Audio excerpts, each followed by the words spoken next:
Yo quiero hablar, porque una de las cosas que nosotros los cristianos debemos estar bien claros es que nosotros somos obedientes a la palabra de Dios. Y de nosotros se requiere una devoción total a lo que Dios nos manda hacer, lo que Dios quiere y lo que Dios exige. Pero por alguna razón que no podemos entender, donde da la impresión de que queremos ser buenos, más buenos que Dios, a veces permitimos y hacemos cosas que el mismo Dios ha declarado que no se practiquen. Y nos pasa muchas veces como el caso de Saúl,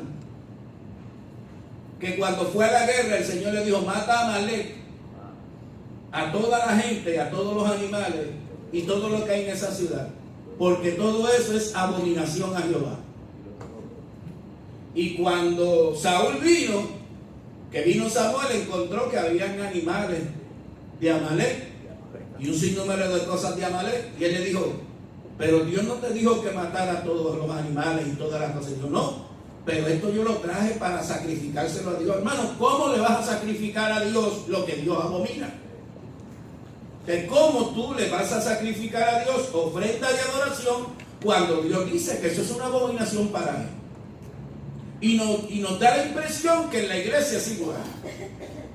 Somos muy buenos señalando al mundo con su pecado.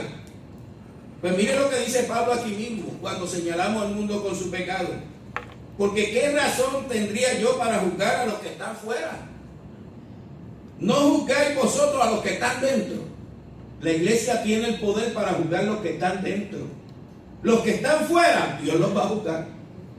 Pero la iglesia es la conciencia, la voz profética de Dios, para hablar dentro de ella y decir qué es correcto y qué no es correcto, y qué es permitido y qué no es permitido. Amén, hermano. Ahora, ¿qué pasa? Dios ha dicho muchas cosas y ha hablado muchas cosas. Quería coger un pasaje bíblico en Proverbios capítulo 6, del verso 16 en adelante, y mire cómo dice: 6 cosas aborrece Jehová. Yo sé que Dios aborrece más cosas, pero estas 6 cosas tienen que ver con nosotros. Porque hay cosas que tienen que ver con los que están en el mundo, pero estas cosas Dios las aborrece porque le preocupa que estas cosas estén dentro del seno de la iglesia. Y dice: y aún 7 abomina mi alma. Abomina su alma. Es decir, aborrece 6 y la 7ª la abomina. Ahora, ¿cuáles son esas 6 cosas que Dios aborrece? Número uno, los ojos altivos. Los ojos altivos. Dios aborrece los ojos altivos. Dios aborrece los ojos altivos. Ahora, ¿qué quiere decir ojos altivos? El significado literal: los ojos altaneros. Es la actitud de una persona que se sobrevalora a ella y a sí misma y subestima a otras.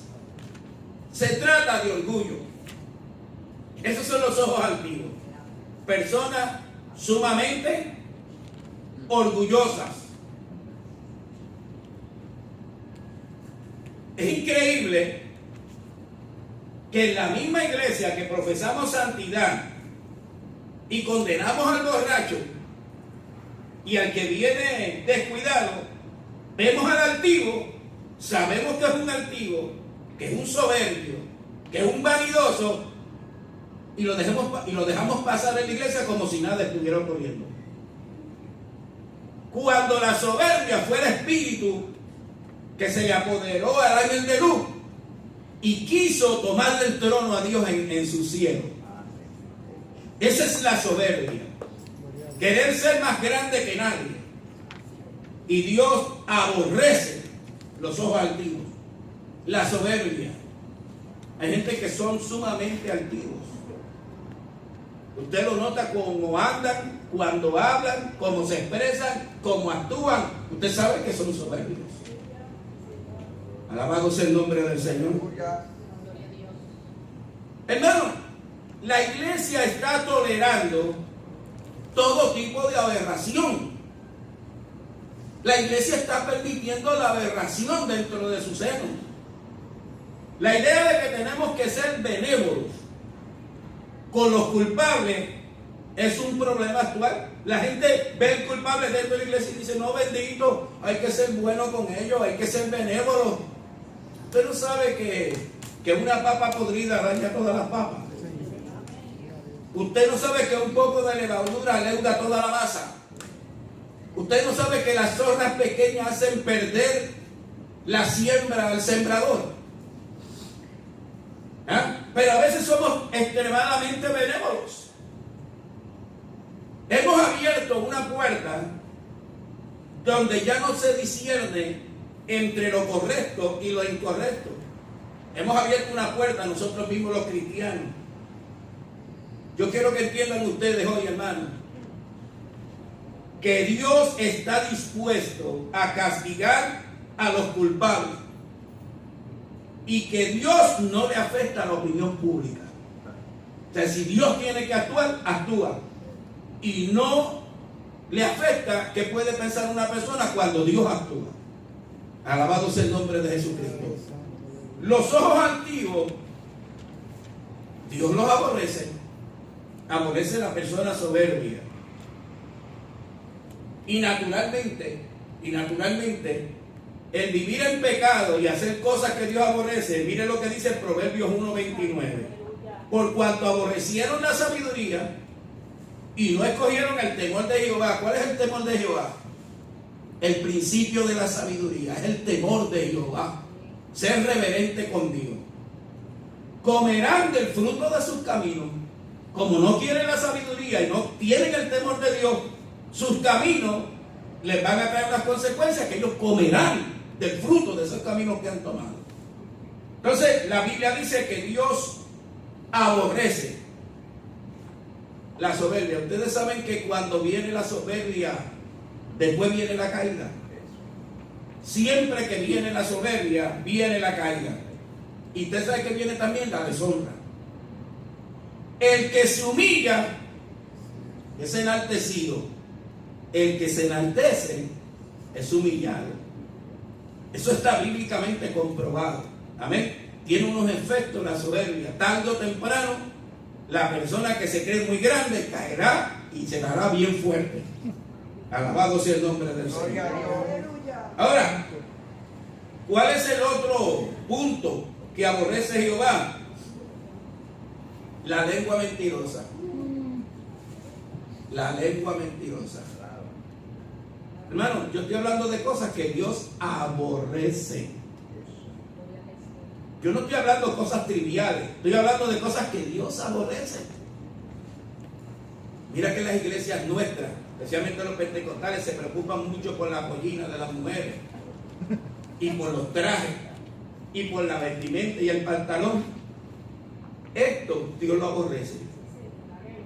De eso que ellas hablan, Dios no lo menciona, pero esto Dios lo aborrece. La lengua mentirosa.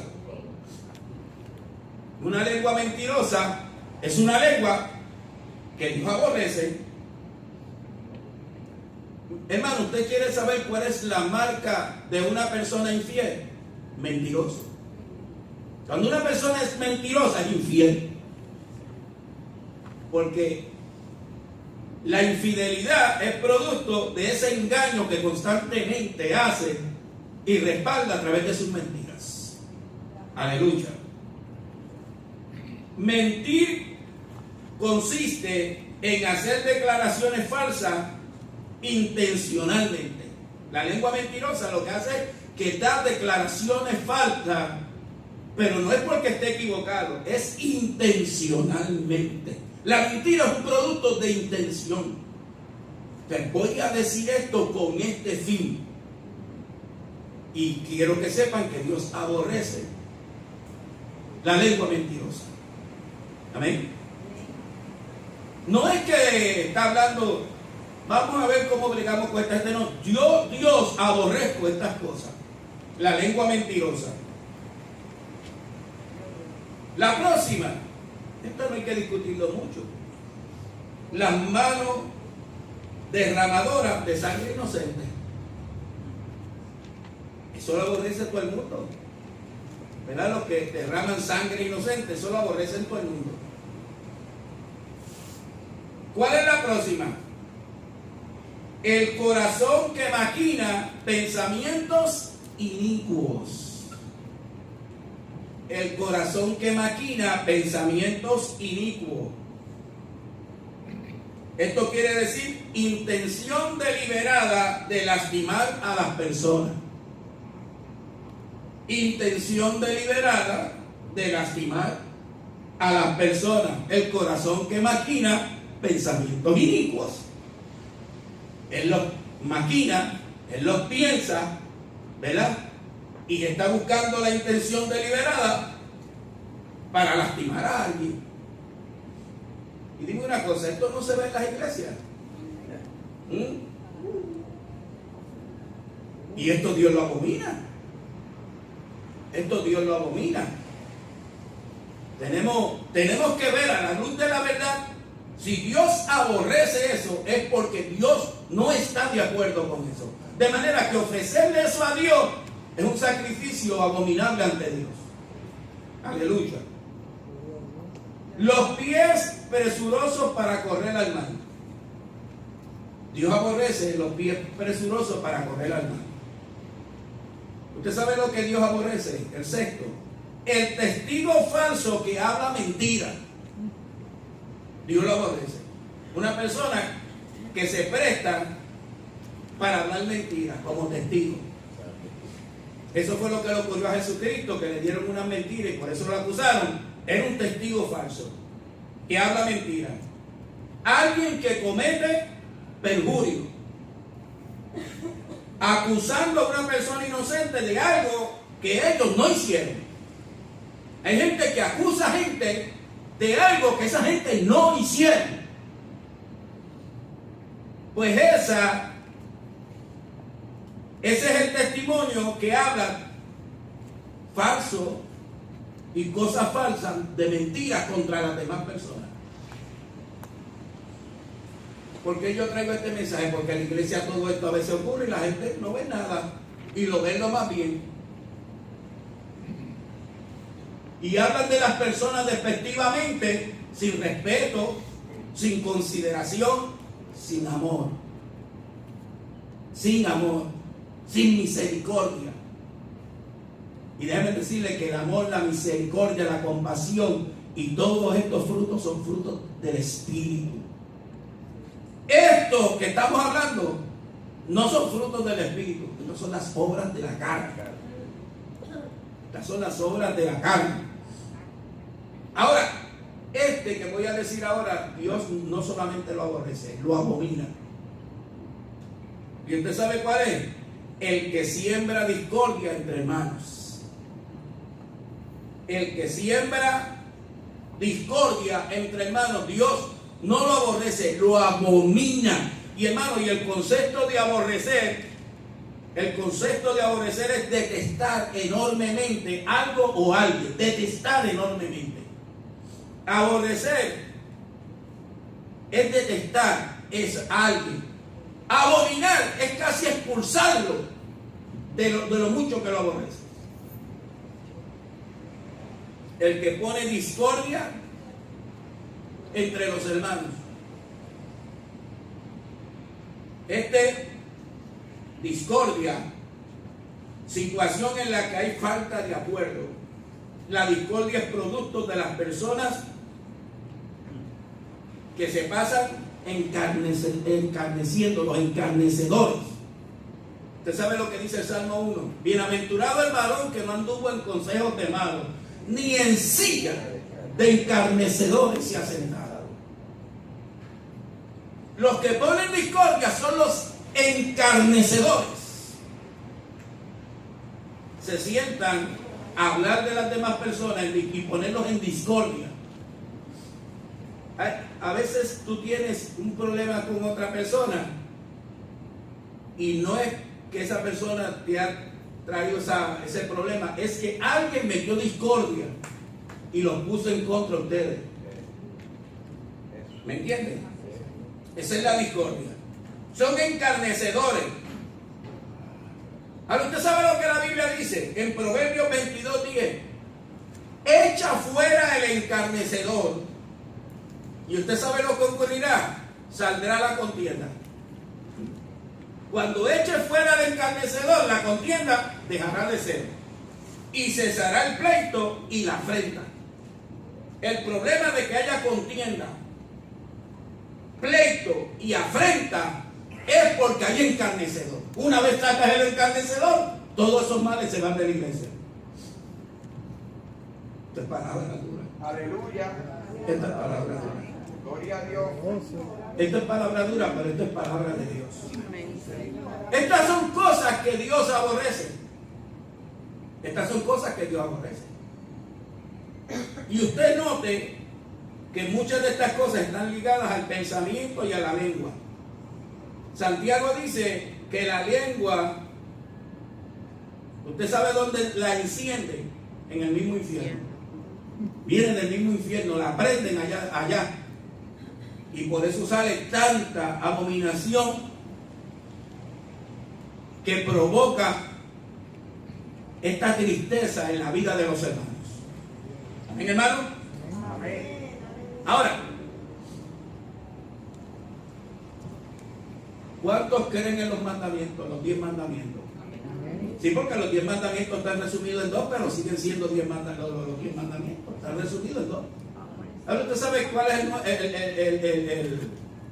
el mandamiento número 9. No hablarás contra tu prójimo falso testimonio. No hablarás contra tu prójimo falso testimonio. El mandamiento número 9. Y eso está en Éxodo 20:16. Es decir, que le manda a la iglesia que no diga falso testimonio contra tu prójimo. Pero eso no se ve en la vida de la iglesia muchas veces. Seguro que se ve. Falsos testimonios. Violando un mandamiento divino que está ahí en la Biblia y que Dios espera que nosotros seamos obedientes a ese mandamiento. Alabado sea el nombre de Jesús. Aleluya. Ahora, aquí es donde está el problema. ¿Qué ha hecho la iglesia por tiempo? Ocurren problemas dentro de la iglesia y nosotros nos callamos, los aceptamos y los patrocinamos. Si tú traes tu ofrenda al altar y presentas una ofrenda al altar, ya sea una adoración, ya sea lo que sea, y te acuerdas de que tienes un problema con un hermano, ¿qué se supone que tú hagas? Pedirle perdón a este hermano. Deja la ofrenda en el altar, no la des porque Dios no la va a aceptar. Simplemente lo que está diciendo es Dios no va a aceptar la ofrenda. Vete, reconcíliate con tu hermano. Y cuando haya ocurrido la reconciliación, ven y ofrenda a Dios. Pero nosotros hemos ofendido al hermano, hemos puesto discordia entre los hermanos, hemos dado testimonio mentiroso, hemos violado el mandamiento número 9 y después venimos aquí, Señor, esto es para ti, te amo, tú eres mi Dios, te honro, te doy gloria, te doy honor. El Padre nuestro, entre lo que dice, perdona nuestras ofensas. ¿Cómo? Como nosotros perdonamos a los que nos ofenden. De manera que como tú perdonas, entonces puedes venir a Dios y Dios te perdona.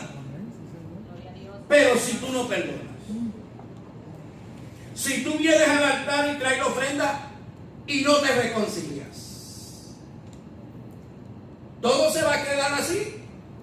¿Tú crees que Dios va a permitir que eso siga así? No, porque hay cosas que Dios aborrece.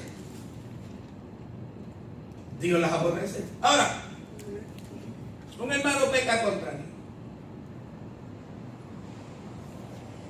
A veces la gente viene en donde mí, como pastor, y me dice, pastor, el hermano y yo, ¿quieren que sea honesto con ustedes? Aunque a mí me preocupa esa situación, el deber no es mío, el deber es tuyo. Reconciliarte tú. Un hermano peca contra ti, vete donde el hermano y habla con el hermano. O si tú pecas con ese hermano, vete donde el hermano y pídele perdón a ese hermano. Si el hermano te oye, en otras palabras, si el hermano fue el ofendido y tú le pides perdón y el hermano te oye, pero no quiere perdonarte, entonces tú vas a ir y vas a buscar 2 testigos. Y vas a ir donde el hermano nuevamente. Y le dice, mira, delante de estos testigos me arrepiento, te pido perdón, lamento que te haya ofendido, lamento que haya puesto discordia, lamento que haya difamado tu nombre. Porque todos estos pecados que estamos hablando son pecados que si tú coges una carta bien escrita y la picas y la botas de camino a tu casa por todo el camino, hojas, nunca la vas a volver a unir. Y la difamación y el pecado de mentira y el hablar de tu hermano y poner discordia son cosas que ya no las puedes remediar en el sentido literal, pero hay una cosa que lo puede sanar: la reconciliación y el perdón. El dolor ya lo pasó el hermano, la tristeza ya el hermano la pasó, pero como el hermano ama a Dios, está dispuesto a perdonarte porque te ama a ti también y quiere la reconciliación contigo. Seguro que sí, ¿cómo no? Yo creo en el perdón. Y si no creyera en el perdón, no debería estar en esta altar. No importa la ofensa que hagan con uno, yo creo en el perdón. Aleluya. Creo que uno debe perdonar al hermano. Ahora, hablaste con 2 testigos. El hermano no quiere tener relación contigo. Ok, díselo a la iglesia. Párate al frente y delante de la iglesia dile, mire, ese hermano y yo estamos encontrados.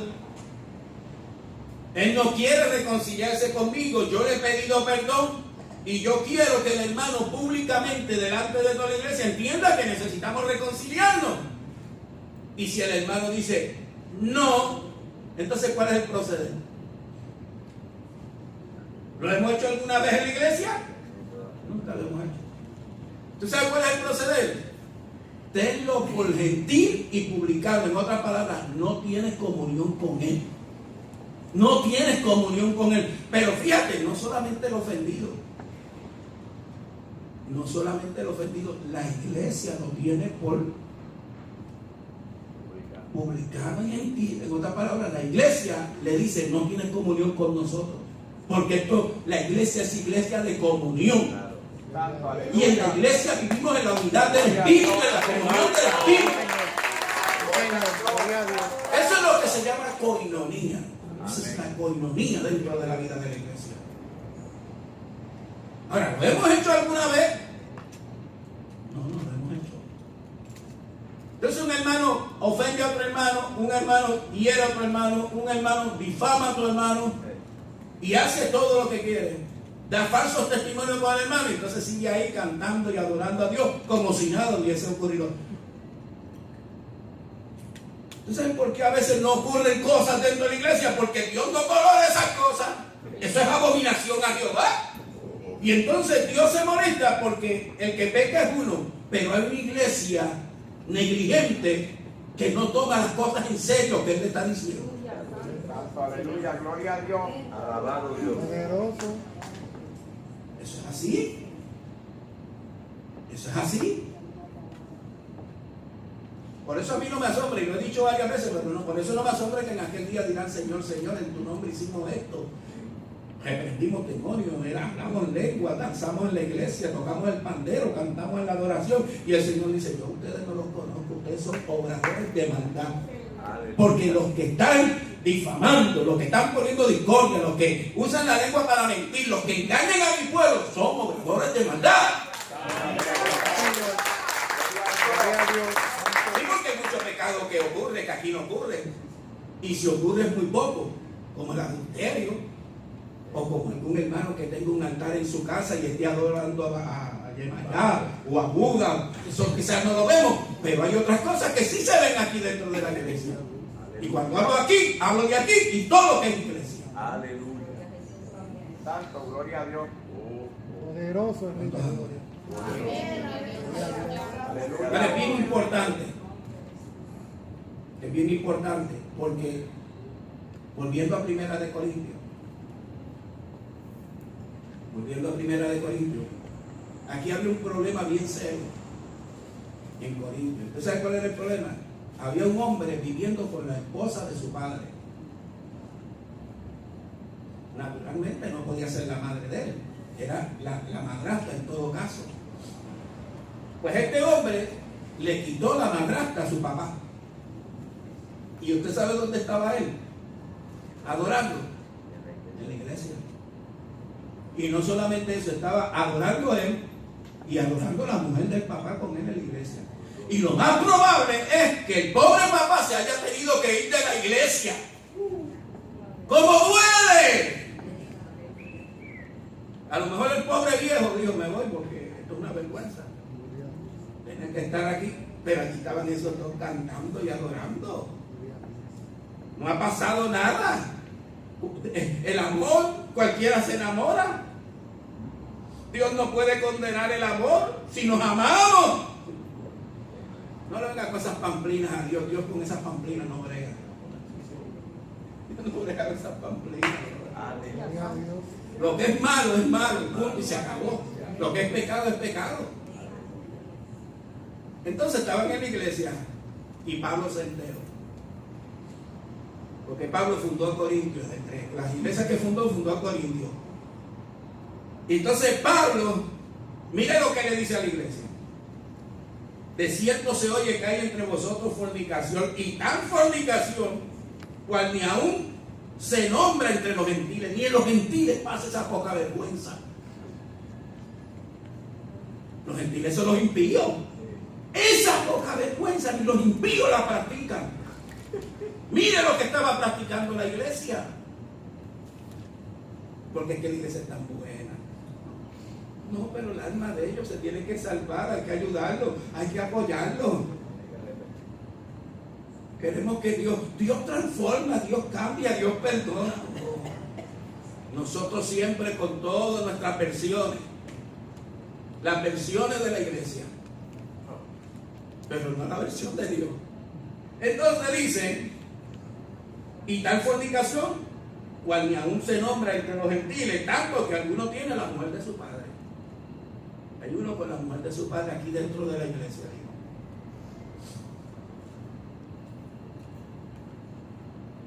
¿Cómo un pastor va a predicar moral ahí? Hermanos, hay que tener su propia mujer. La fornicación y el adulterio es un pecado. ¿Cómo no va a decir eso si está permitiendo a unas personas que están violando todo eso? De manera que el pastor de esta iglesia tenía que hacer sermones bien cuidadosos, cortaditos, sobre Juan 3:16, el amor y la venida de Cristo, y que nos vamos todos.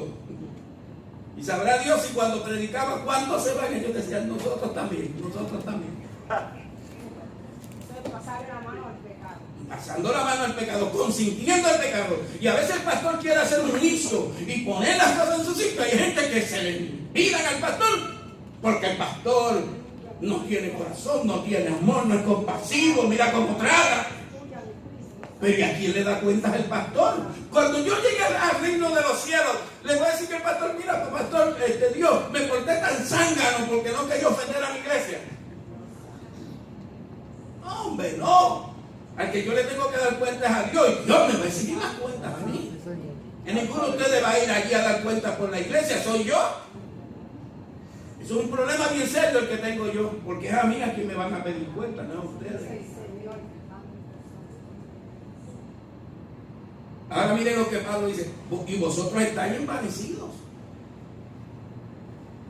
Están envanecidos ustedes ahí dentro de la iglesia. Hay muchas palabras para decir, están envanecidos, están embelesados. ¿Qué les pasa a ustedes? Ese hombre con la mujer de su papá y ustedes permitiendo eso en el seno de la iglesia. Y le pregunta, ¿no debiera más bien haberlos lamentado para que fuese quitado del medio de vosotros el que cometió tal acción? No debía de haber un acuerdo entre ustedes y ese que cometió ese agravio tomar acción sobre él. Eso es lo que debieron de haber hecho. Ciertamente yo, y ahora dice ciertamente yo, como ausente en cuerpo pero presente en espíritu, ya como presente juzgado al que tal cosa ha hecho. Ya Pablo tenía la sentencia. En el nombre de nuestro Señor Jesucristo, reunidos vosotros y mi espíritu con el poder de nuestro Señor Jesucristo. Fíjense que Pablo está poniendo a Jesucristo de frente en ese momento de acusación que va a hacer. Convencido de que Jesús no aprueba esa poca vergüenza. Si yo digo una cosa así, mira lo que Pablo dijo. El tal se ha entregado a Satanás para la destrucción de la carne. De manera que ellos se tenían que reunir y decidir entregar a ese hombre a Satanás para que se le destruya la carne, a fin de que el espíritu sea salvo en el día del Señor. Eso tiene que en su tiempo lo hablaré. Pero entrégueselo a Satanás. Es un bambalán metido en la asamblea. Ese no tiene comunión. Ese come con ustedes, participa de la Santa Cena y se recrea de sus pecados. Y dice, no, si yo estoy en la iglesia. Estoy en la iglesia del pastor Molina.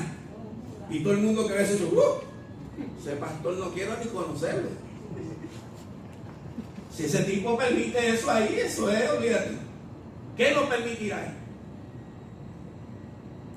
No es buena vuestra jactancia. ¿No sabéis que un poco de levadura leuda toda la masa? ¿Sabéis que se lo dije? Un poco de levadura leuda toda la masa. Si permite estos pecados, poco a poco se irán contaminando otros. Y entonces vendrán otros y difamarán. Y vendrán otros con lenguas mentirosas. Y vendrán otros burlándose de los demás en silla de encarnecedor. Y cuando tú vienes a ver, no tienes una asamblea de santos. Tienes una asamblea de gente corrompida, metida en la iglesia.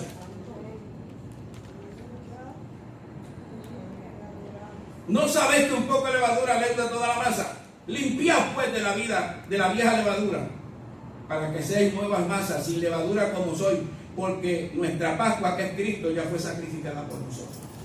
Así que celebremos la fiesta no con la vieja levadura, ni con la levadura de malicia, de maldad, sino con panes sin levadura, de sinceridad y de verdad. Lo que están diciendo es que el pan de la comunión se servía sin levadura. La levadura era tipo de contaminación de pecado.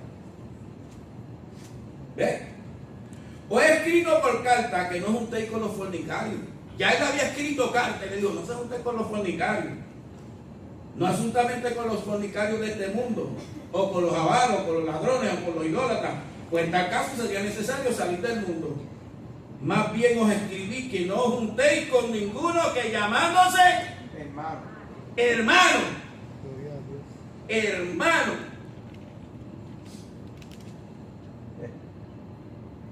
Ahí es el problema, porque enseguida la gente dice, pero es que es el hermano. El hermano. Pues Pablo dice, en el nombre de Jesucristo como testigo, a ese que le llaman hermano, no te juntes con él. No te juntes con él. La posición de hermano tú no se la vas a quitar. Lo que él te dice es, tú con ese que se llama hermano y hace estos pecados, no te juntes con él. Ahora, dice, No absolutamente, dice, más bien os escribo que no juntéis con ninguno que llamándose hermano fuere que fornicario. Un fornicario es que tiene relaciones fuera del matrimonio con otra persona. Avaro, un avaro. Esos son los que tienen cangrejos en los bolsillos y quieren más. Tienen y quieren más. Tienen y quieren más. Y no le importa quién se lleven por medio con tal de querer más. O idólatras. Idólatras son los que adoran ídolos. Y aquí dice maldicientes, pero no son maldicientes, difamadores. Difamadores. No te juntes con difamadores. Los que te cogen y te difaman y hablan de ti cosas mintiendo y engañan y ponen discordia contra ti, no te juntes con ellos. Eso no lo estoy sacando de otro sitio, lo estoy sacando de la Biblia. O borracho. Quiero hacer un alto, hermano. Quiero hacer un alto. Porque cualquiera puede pecar. Pablo no está hablando de eso. Pablo está hablando de uno que vive bajo ese pecado y lo patrocina. Porque cualquiera puede pecar. Cualquiera puede fornicar. Un día se fue y ahí quedó. ¿Qué tiene que hacer? Reconciliarse, pedirle perdón a Dios y no lo hagan más. Un problema. Pero aquí habla de los borrachos. No está hablando de que se da un vinito, se da una cerveza. Estos que se dedican a estar borrachos, que yo paso por Aguafuera y hay una esquina que siempre están allí todos los días al amanecer borrachos. Ahora imagínense un borrachón aquí en la iglesia, ahí que esté todos los días borracho en la iglesia. ¿Ah? O ladrón. Soy de Cristo, pero rogando a los hermanos. Y le pide prestado y no le paga. Ay, yo creo que me estoy metiendo en terreno. No debo de seguir. Ve, porque ocurre, hermano. Tengo una de esos, me puede prestar. ¿Ah? Usted se ve que la iglesia no presta. Usted tiene una necesidad, venga donde mí. La iglesia da. Nunca prestamos. Tú necesitas un dinero, te hace falta el dinero. Yo reconozco que sí, y te damos, no te prestamos. Así que tú no tienes deuda con la iglesia. Se supone que aquí nadie tenga deuda con la iglesia. Porque aquí damos con corazón. ¿Amén? Pero imagínate un ladrón metido en la iglesia. ¿Ah? Y usted sabe lo que termina diciendo, con él tal, ni aún comáis. No solamente no te juntes, no comas, con esta palabra no tienes comunión. No hay comunión entre tú y él. Pero mire cómo lo dice entonces después. Porque qué razón tendría yo para juzgar a los que están fuera. No juzgáis vosotros a los que están dentro. Deben de juzgar a los que están dentro. Porque a los que están fuera Dios juzgará. Quitad pues a ese perverso de entre vosotros. Y dice que es un perverso. Es un perverso, que lo quite.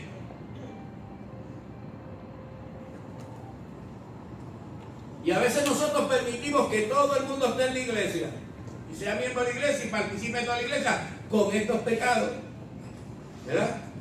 Que Dios mismo dice que son abominaciones. Que son abominaciones.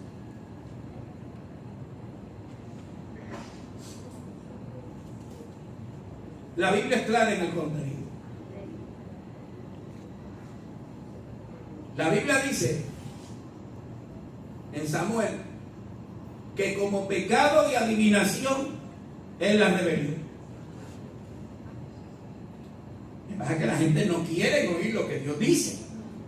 Y la Biblia dice que un hombre que persiste en dividir y siendo amonestado, deja a los que está en su pecado y echa a un lado. Eso no lo digo yo, eso lo dice la Biblia. ¿Me están entendiendo? Amén. ¿Por qué? Porque cuando la iglesia actúa correctamente, glorifica a Dios, su honra, su santidad, su justicia y su poder. Pero bendice a la iglesia. Por eso es que la Biblia dice, tengan cuidado para que el diablo no gane ventaja y nadie provoque que el diablo hable en contra de la iglesia. Y tercero, bendice a la persona que se le pone en su sitio. ¿Por qué? Porque si ama a Dios de verdad, endereza el camino. Pero si un torcido lo dejas torcido, palo que nace doblado, tú nunca lo vas a enderezar. Pero si un torcido tú a tiempo trabajas con él, puede ser que él se arrepienta, pida perdón y busque la respuesta en Dios. La reconciliación y el arrepentimiento tiene que venir en la discordia. Aquí la gente quiere, cuando digo aquí me refiero al concepto de iglesia. Imagínate. Ahí hay un matrimonio precioso, llevan 15 años, el hombre loco con su mujer, la mujer con su rey. Y un día el bambalán se va y pasa la noche en otro sitio con otra. ¿Ya? Entonces va a venir al otro día, mami, dame la ropa y dame la comida. Yo le pongo el plato en la cara. ¿Cómo que dame? Muchacho, tú perdiste toda comunión. Si tú quieres que yo vuelva a poner el plato de comida en tu mesa, tú tienes que pedirme perdón y arrepentirte y reconciliarte conmigo. Ninguna mujer, ningún hombre va a permitir eso, pues en la iglesia es igual. La gente hace lo que hacen es, déjalo ahí. No, si no ha pasado nada. ¿Cómo que no ha pasado nada, hermano? No me vengan con eso.